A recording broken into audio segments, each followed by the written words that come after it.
I have many dreams in the camps to see that we go back to the homes, and the homes will have to be rebuilt, all things, and everything become normal, and we live peace and good life again.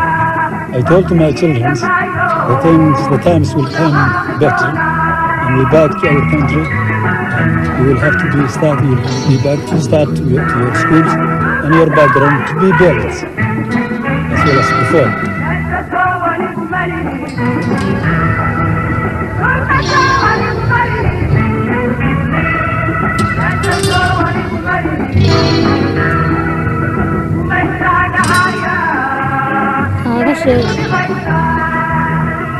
mar waxaan ku riyooday iyadoo meydadkii iyo dhibaatooyinkii iyo dhiiggii qulqulayay iyo dhibaatooyinka aan soo marno naftu aad u didsan tahay marna de iyadoo dhibaatana soo martay oo ama bmkii nalagu garaacayay ama dhiigagii ama rafaadkii badnaaynu muddada aadad ku soo jirnay ilaa Itoobiya iyo ilaa Hargeysa dhexdooda unanu baabaayna anagoo waxba garanahay.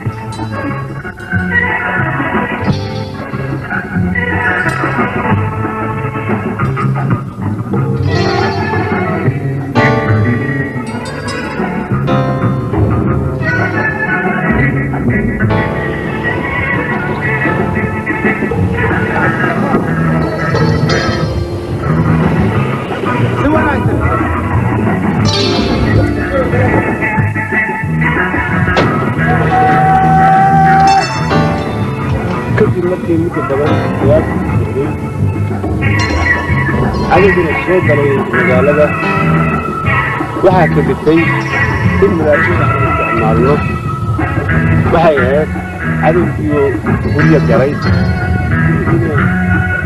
ciidamadii waxay si fiican u faltami jireen si loo naafeeyo ayaa ka dhigtay in madaxweynaha la isticmaalo waajibku waa kala qaybsan yahay qol walba waajibkii aad la siiyay inay naafeeyo ayaa laga doonaya saraakiisha hogaamiyaasha oo meesha jooga waxaa ka mid ah لما عبد المدن خلق لما أباك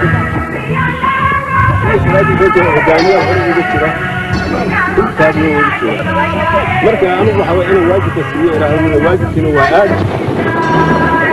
تبقى هاي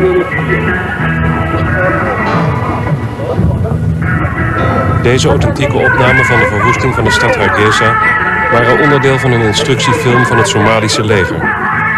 De video moest als voorbeeld dienen voor soortgelijke acties in andere delen van Noord-Somalië.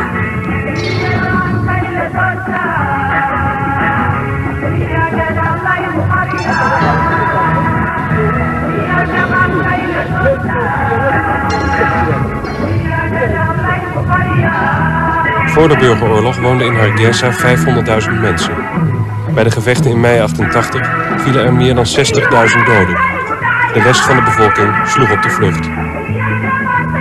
There was much dead body.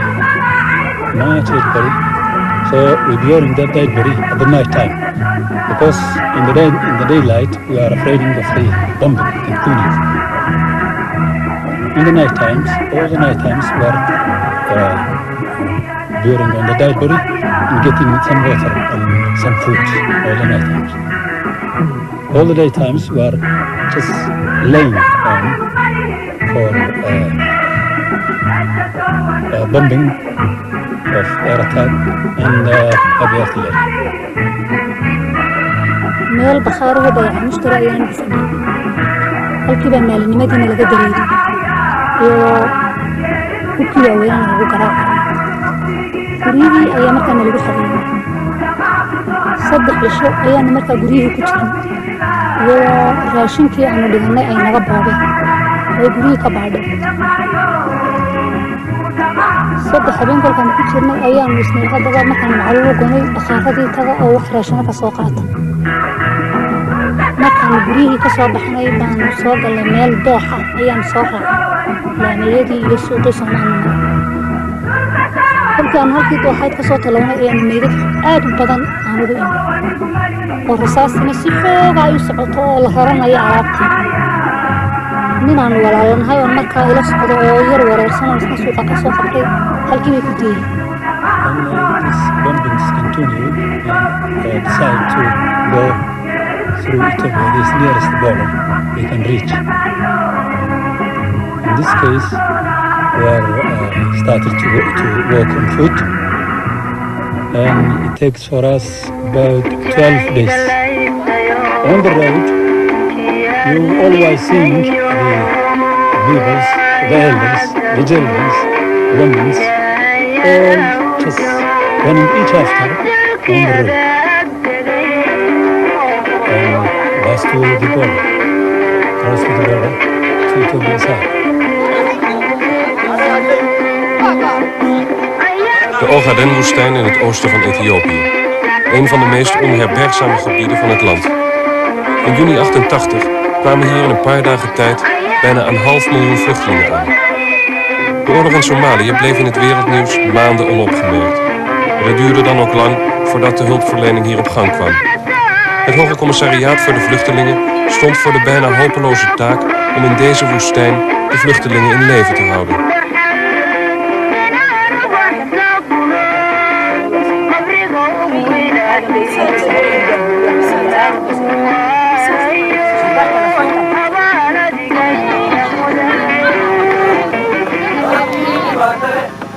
Hargeisa was voor de oorlog een welvarende stad. De vluchtelingen die hier vandaan kwamen zijn dan ook goed opgeleide vaklui, handelaren en intellectuelen. Zonder enige noemenswaardige bezittingen moesten ze van de ene op de andere dag wennen aan een vluchtelingenbestaan.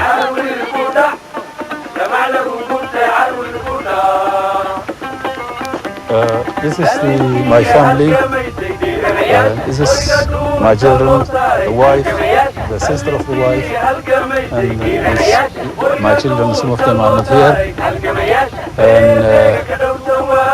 And this is the tents I live with my boys.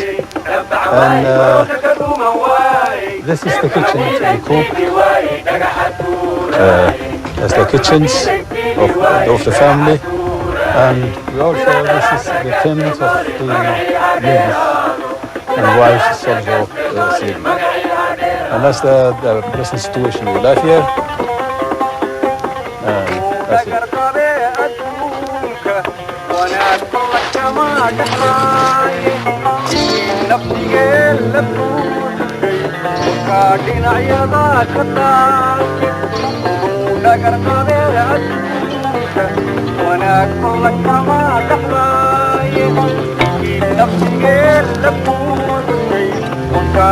De Somalische vluchtelingen zijn eigenlijk nooit nieuws geweest. Ruim 3 jaar zitten ze nu al in dit kamp. Nog dagelijks komen er nieuwe bij. Vooral uit het zuiden van Somalië, waar troepen van de gevallen president Bar oorlog voeren met de nieuwe machthebbers. Iedereen moet zich in het kamp laten registreren. Alleen dan heb je recht op gerantsoeneerd voedsel.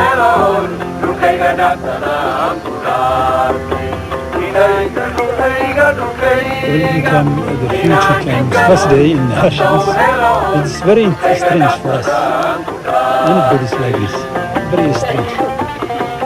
Thousands of people who was just staying blind, waiting something to give. And there's no water, there's no home, there's no anything. There's no tent, there's no home, there's no water, and I am very strange. I wonder it happens like this on my age. I don't expect it on this days. And it's very difficult for us, and we wonder, and it is, I told myself it's better to be dead. Died but is better.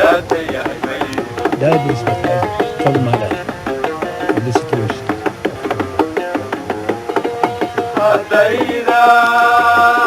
Ibrahim was in Hargeisa een succesvol man. Als manager van de luchthaven had hij een goed salaris, bedienden en een groot eigen huis. De verwoesting van de stad verraste ook hem en zijn gezin volledig.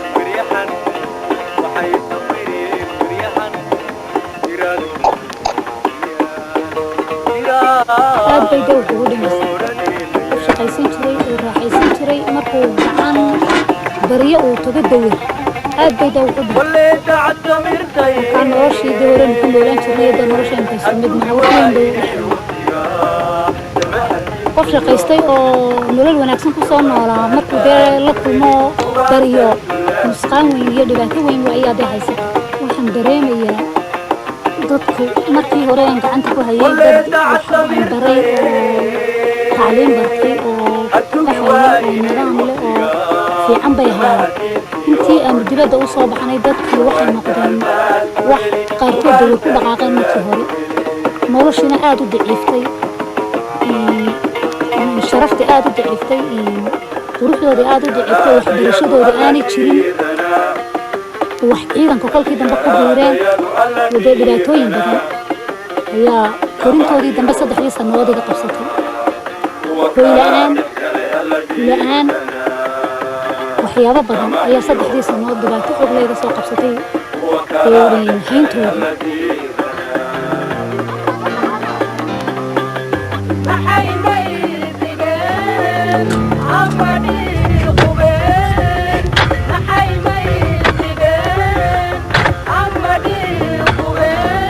Sinds 2 jaar heeft Ibrahim weer een baan.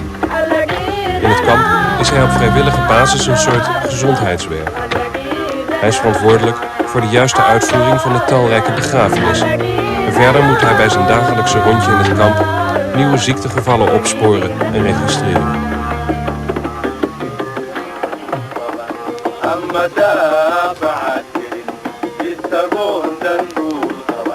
A feeling of my work whenever we saw somebody who needs assistance and we could not do anything for that, we became angry and hopeless.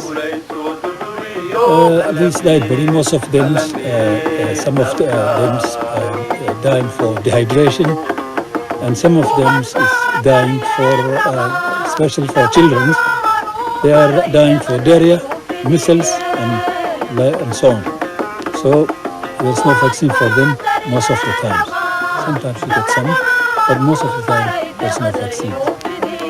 So you can see that they, most of the people is dying without assistance or without survive for themselves.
Het gezin van Ibrahim zit nu al ruim 3 jaar in het kamp. In die 3 jaar is de bevolking van het kamp bijna gedecimeerd door de hoge sterftecijfers. De overlevenden blijven hopen op terugkeer naar Somalië. Een half jaar geleden is het regime dat verantwoordelijk was voor de uitroeiing van de Noord-Somalische bevolking gevallen. Ze lieten een verwoest land achter.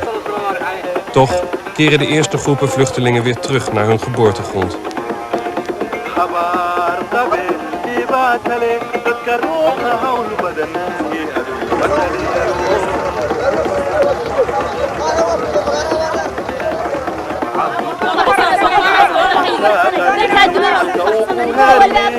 وقلت حبال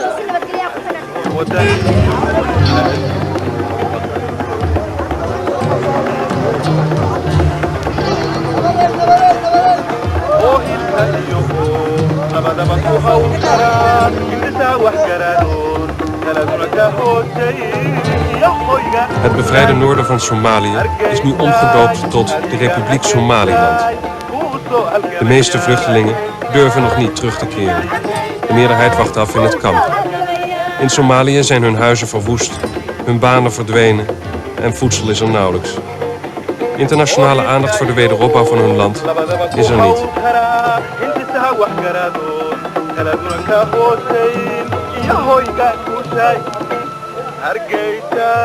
In het kamp is er tenminste voedsel. Gerantsoeneerd en lang niet altijd in de beloofde hoeveelheden. Maar het Hoge Commissariaat voor de Vluchtelingen weet hier in ieder geval van het bestaan van de vluchtelingen af.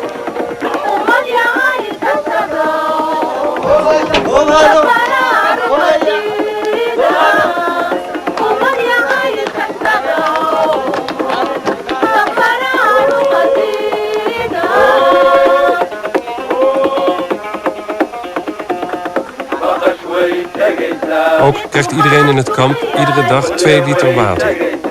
60 vrachtwagens zorgen dagelijks voor de aanvoer van het water dat uit de bronnen op 70 kilometer afstand gehaald moet worden.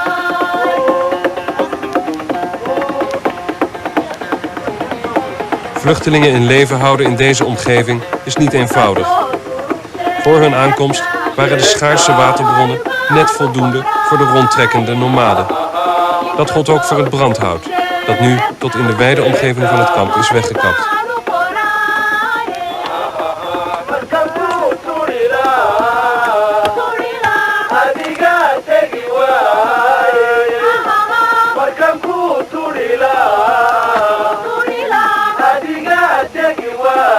It is not near.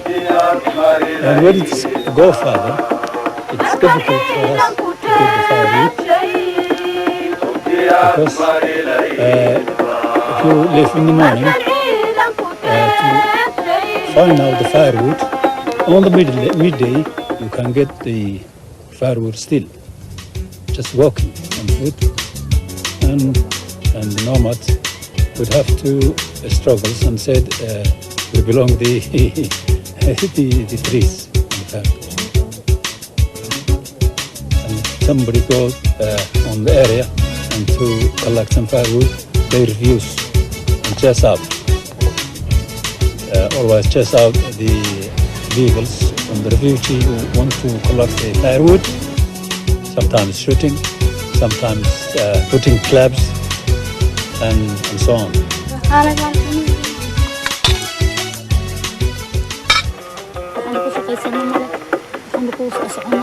حركات ماله بس وين تايرير راشنية قمدي قاو مشيب الدبات كيبنا مركا وحركات هو دمشي تشاريا لا متشو انت انا وقت جايه بهذا نفط كل عادي انت ما تسبدل كله وهذا دي دعي مويا وقت وحركات ومقدمه متشو waxaan ku warwaraa qofka kugu baqooday marka ama aadawooyin u weeyo ama nafaqo bixin ay ku dhacdo ama wixii uu cunayay wax isbedel uu noqon waayo ee wixii wax kaliya uu noqdo kolka qof kugu baqoodo wax isbedel ku deyso wax dawooyin aad u siiso wax nafaqadiisa ku soo celiya wax ku raadayay nadaafada waxyaabo caynkaas kolka arki waayo marka aad bay naftu murugootay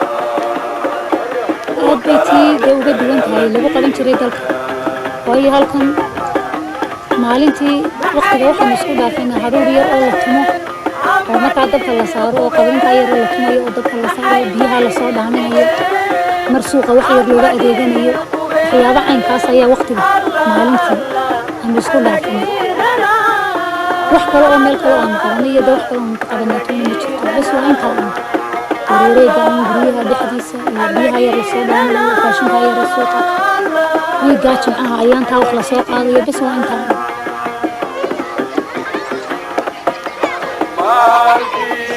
لقد عين إنينو دحشان مالكينا لقد عين إنينو دحشان يكودار سيدين يكودار سيدين يكودار سيدين مالكينا لقد عين إنينو دحشان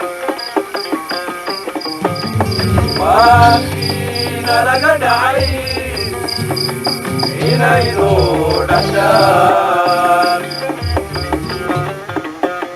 يكودار سيدين يكودار سيدين يكودار سيدين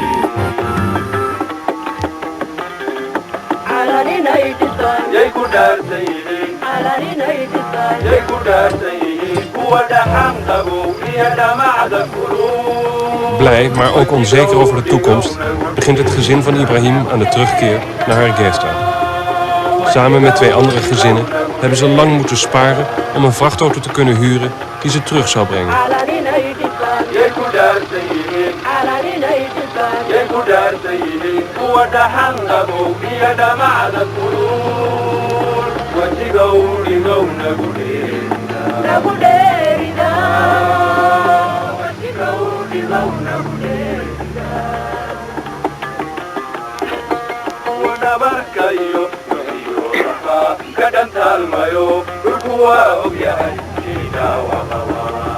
De tocht gaat dwars door de woestijn naar het bevrijde, maar berooide land. 2 soldaten moeten ze beschermen tegen aanslagen van rondzwervende bandieten.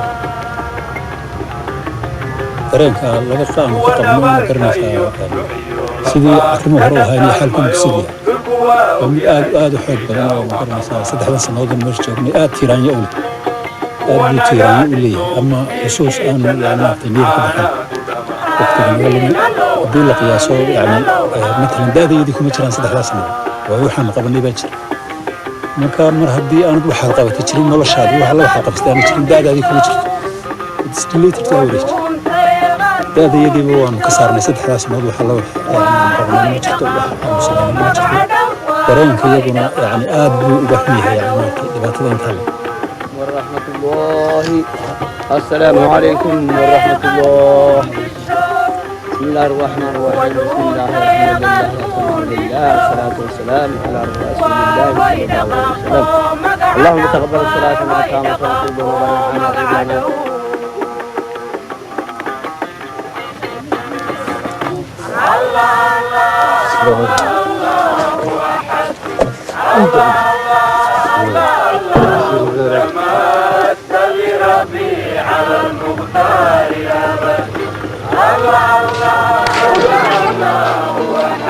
Meer dan 90% van de huizen van Hargeisa zijn door het leger van de verdreven president Bar verwoest. Het is de eerste keer dat er sinds de bevrijding opnamen van deze stad gemaakt kunnen worden. Ondanks de enorme verwoesting keren steeds meer bewoners terug naar hun stad. Vaak gaan alleen de mannen vooruit om de mogelijkheden om hier te overleven te verkennen. 6 maanden geleden was deze stad nog volledig uitgestorven. Nu wonen er al meer dan 100.000 mensen.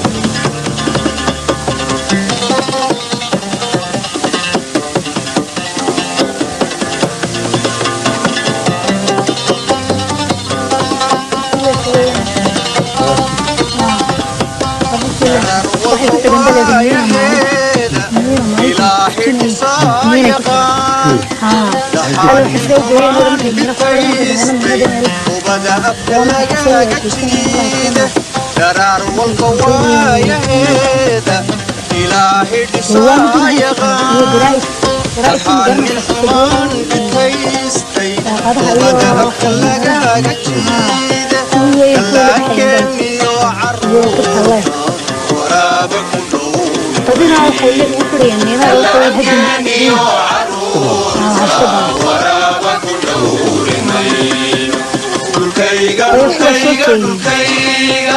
إلى دكان تصور له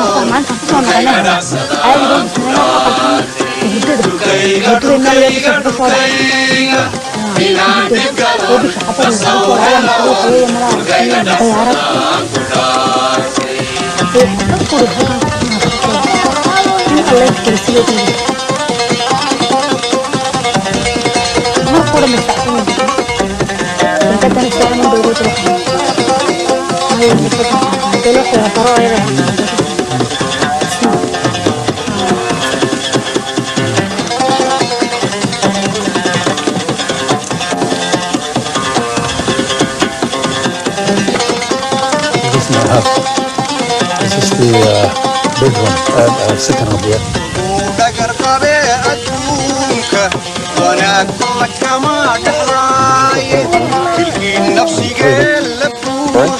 Bedroom and toilet here.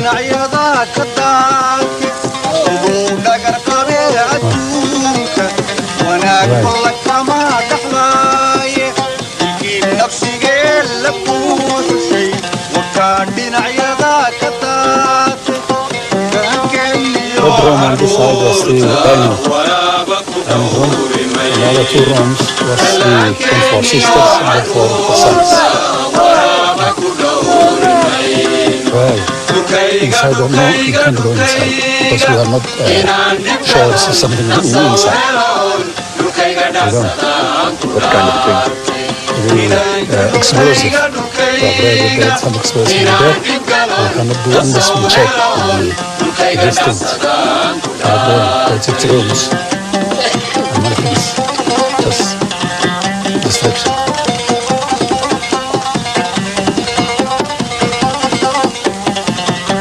It's unlikely. It's very, very, very disgusting. We can't say such things happens on the human. Very, very sorrowful. Mankind cannot be considered such destruction like this. The fighting can be happening, but such destruction of the city, never thinks. Nobody can think such things happen. The real situation is difficult to balance, I think, because we are survive the living only. Never thinking how to balance now, but how to survive itself. Ibrahim is geen uitzondering.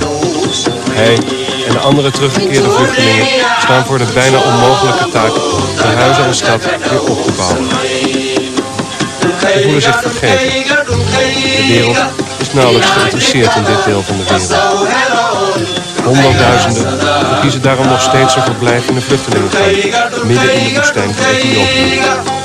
Daar is tenminste nog voedsel en water. Bovendien heeft het leger van het vorige regime in deze stad zo'n 500.000 mijnen neergelegd. Dat klopt, zijn er 100.000 mensen teruggekeerd. Met een paar golfplaten of een uit het vluchtelingenkamp meegebrachte tent woont men op de plek waar ooit een woning stond. 2 dagen na hun aankomst had ook het gezin van Ibrahim in een van de vroegere kamers een onderkomen gevonden.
كما كما سني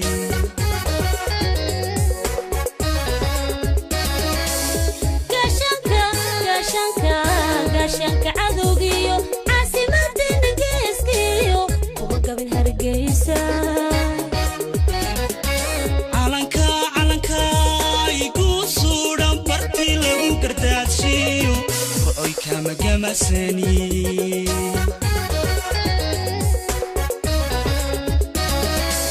جيجن أحرا ولا أي كما بودو جيجن أحرا ولا أي كما بودو ودها دتكي سنة ورقي مكالا قورو مكالا قورو جيجن أحرا ولا أي كما بودو جيجن أحرا ولا أي كما بودو ودها دتكي سنة ورقي مكالا قورو مكالا قورو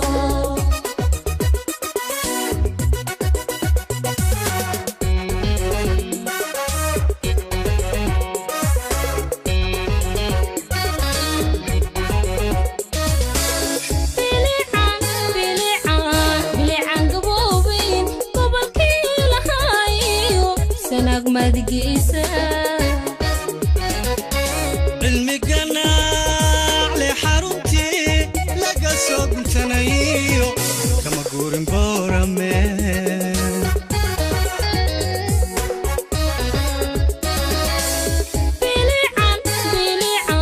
بليعان قبوبين قبل كيل هايو سناق مدقيسة المقنع لحارتي لقى صوب تنايو كما قورن بورمين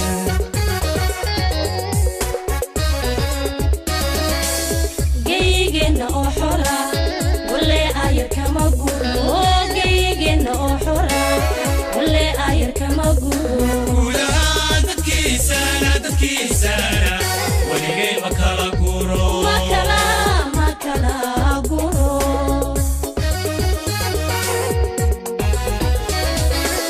جيجن أحرا ولا أير كما قولو جيجن أحرا ولا أير كما قولو ولها دتكي سنة ولقي مكالا قورو مكالا قورو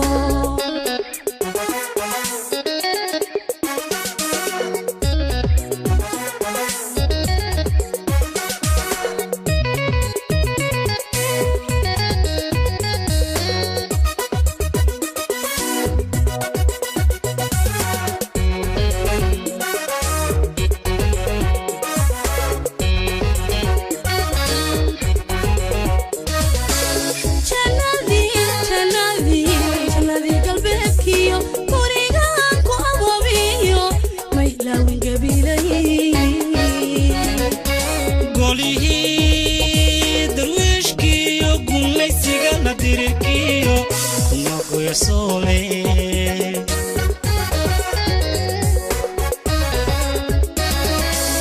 جنبي قلبك يو كوريغان كو أبوبيو ما يلاوين قبيلي قولي درويشكي يقول لي سيغانا ديركيو ناكو يا سولي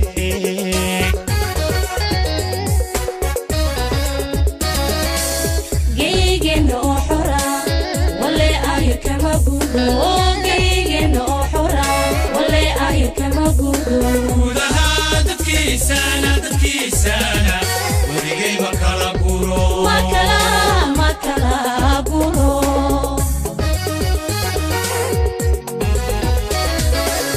جيجن أحرا ولا أير كما قولو جيجن أحرا ولا أير كما قولو ولها دتكي سنة ورقي مكالا قورو مكالا قورو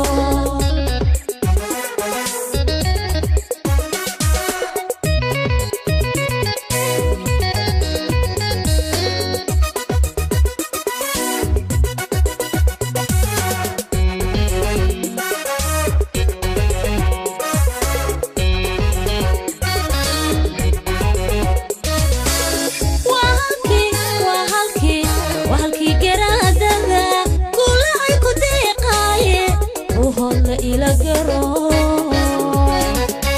waa goobti diinte ka soo galay islaamku siirayaan la gees marin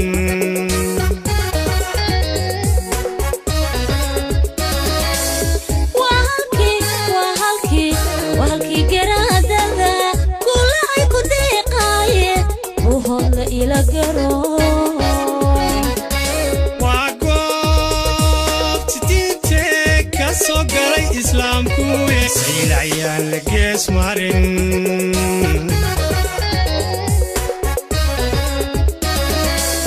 geygeenna oo xora wale aya kama guuro geygeenna oo xora wale aya kama guuro gudaha dadkiisana weligay ma kala guro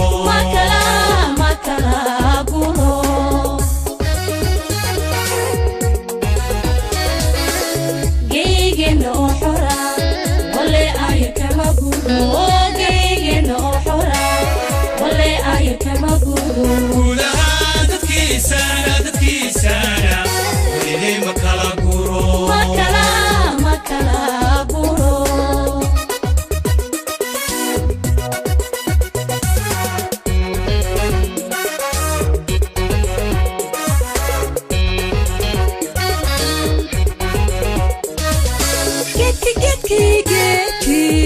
geedkii dulqaadkiyo sama lagu guneeyo balgubad la iida taaladii kalgacalkiyo garashada dhugteediyo ta saaxirka ma tago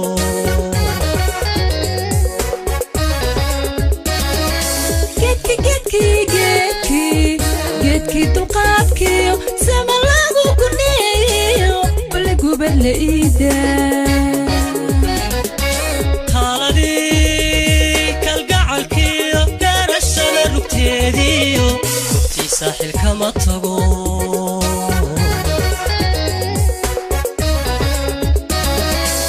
geygeenna oo xora wale aya kama guuro geygeenna oo xora wale aya kama guuro gudaha dadkiisana weligay ma kala guro